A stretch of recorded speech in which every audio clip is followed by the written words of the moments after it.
Welcome back to the Gentleman's Gazette. Today's video is all about how to deal with jerks, because we all have a jerk or two in our lives.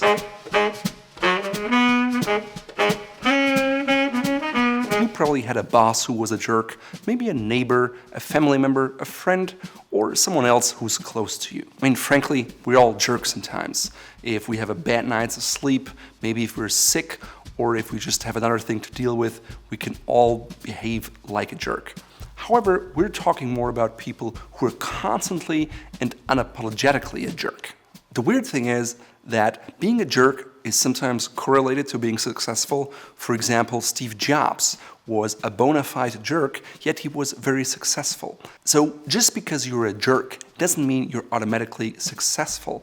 Often it's the opposite. And in today's video, we show you how you can deal with jerks without going down to their level.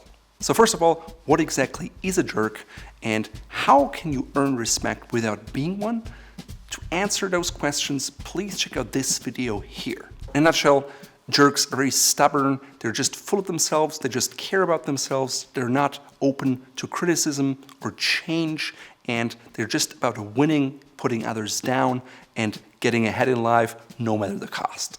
Interestingly, when surveyed, a lot more people describe being subject to oppression of jerks rather than admitting to being one themselves. That means there are a lot of people who are jerks, but they don't think of themselves as being a jerk. This is called the blame bias. When we see a behavior in others, we assume that they're trying to be a jerk and mean about things, yet when we do the exact same thing, we have different motives and we don't think of ourselves as being a jerk when in fact other people assume we are. When people behave badly, they often think of it as being justified, but they're the only one thinking that way. All the others just think you're a jerk. The bigger problem with this behavior is that it can be contagious, and other people can act in the same way, and then it brings down the entire community. The first strategy in dealing with jerks is to make sure you're not one yourself. So once you've decided you're not a jerk, the first step to dealing with jerks is to take action. Simply accepting behavior of jerks or just letting it go is not going to make the situation better or resolve anything. You're instead empowering the jerks to continue doing what they do because they see no obstacle in behaving that way. Jerks are often stubborn and are unlikely to change, so you have to change something because that's something you can control. First of all, you have to determine what kind of jerk you're dealing with. Is it a clueless jerk who doesn't know he's a jerk, or is it an unrepentant jerk who knows what they do is wrong, but they just don't care? Dealing with a clueless jerk is easy because they actually might mean well and they simply just don't know about it. The best way to deal with it is to take that person aside in a private moment and address the issue. Don't address it in front of a group where they can feel attacked or where they feel particularly vulnerable. Take them aside so no one else can see it, have a word with them, and explain what you've seen. A clueless jerk will likely apologize, be sorry about it, and promise to change. Now, in those situations, it is best not to confront the people head on, but just say, I noticed, it seems like. Avoid terms like, you behave like an asshole. Instead, say, lately, I noticed that there were some tensions around you, or you behaved in a way that made others uncomfortable. That way, you're not just blaming them outright, but you're just explaining the situation and giving them a way to save their face. It's important to focus on their behavior, not them as a person. Otherwise, they're likely to shut down and not take any of your criticism. Second, it's great to have a remedy in mind and not just throw something out there and expect them to come up with a solution. Again, don't tell people what they should or should not do. Rather, share maybe an experience of a similar situation which really helped to come to a solution. That way, the clueless jerk will think they came up with a solution, and because of that, they're much more likely to act on it rather than if you tell them what they should or should not do. Now, when you've dealt with jerks, you probably assume that they're not a clueless jerk because to you it seems obvious that they're unrepentant and they do it because they enjoy it. But that is part of the blame bias, and it's best for you to assume that everyone is a clueless jerk and therefore you should always, as a first step, take them aside privately and approach them in the way just described. Now, if you've done that and the behavior doesn't change, you deal with an unrepentant jerk. Unfortunately, there's not a cooking recipe to deal with those kind of jerks. However, chances are they're not likely or easily going to change. Also, the power dynamics in the relationship are hugely important. If the jerk is a parent or a boss and you feel powerless, it's best to ignore those people, walk away from them, and politely decline to even engage in a conversation with them. Simply ignore them and take out the steam of their behavior that way. The next step, it means it's time to change for you. You either have to quit, transfer to a different department, or maybe end the relationship, because if you address their behavior directly with your superior, chances are they're going to retaliate against you and make your life even worse. If the power dynamics are equal and it's someone like a friend, a sibling, or a colleague where you're at the same level, you have a few different options.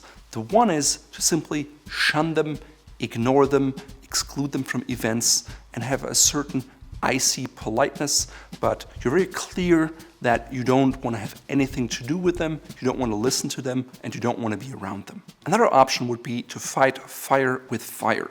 Now, this is very risky because a jerk will drag you down to their level and beat you there with experience. So if a jerk yells at you, it's not wise to yell back, but you can speak up, you can confront them and tell them that it's not okay. You can even do so in front of others and see if that makes a change. If it doesn't, chances are it's best to simply to ignore them and again quit that relationship or try to move in a place where you don't have to deal with that kind of behavior. If quitting is not an option, fighting fire with fire is your only option. And that unrepentant jerk really understands that language, so it may lead you somewhere, but be careful.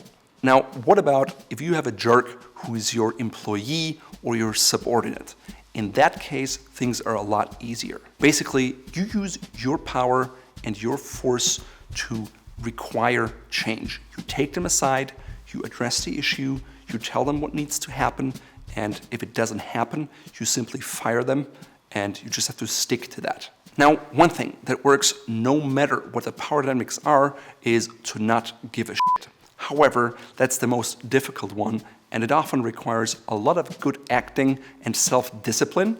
But ultimately, if you can show people that you don't care either about their behavior or about them, it makes them maybe angry or rethink their behavior simply because a jerk wants attention. And if you don't give them attention and if you don't give them gratification, they may deflate and maybe they'll move on and you can stay where you are. In my opinion, it's one of the hardest approaches because it requires a lot of willpower on your end. So in conclusion, jerks are everywhere. You should always assume that if you encounter them, that they're clueless jerks, take them aside privately, tell them about it. If they still don't correct their behavior, they're unrepentant jerks, and now you have different methods to deal with that. You can either shun them, ignore them, or fight fire with fire. In today's video, I'm wearing a single-breasted navy suit with notched lapels, but I really changed the look of it by wearing a red striped shirt combined with a contrasting off-white double-breasted waistcoat in a velvety doeskin material. I'm combining it with a dark or medium brown grenadine tie with a boutonniere from Fort Belvedere, just like the tie, which you can find in our shop here, and it picks up the white tones of the vest and the stripe in the shirt. My pocket square is red and off-white polka dots, and it picks up the overall color scheme. As you can see, because of the contrast, it looks very different than your typical run-of-the-mill navy suit. This is enhanced by the fact that I'm wearing brown suede leather boots, which are softer than maybe a black Oxford that you would usually encounter, yet it works well with my brown tie. My shirt cuffs are French cuffs for double cuffs, and I'm wearing a pair of gold monkey fist knot cufflinks, which are very timeless and classic and are inspired by a nautical knot, and you can find them in our shop here.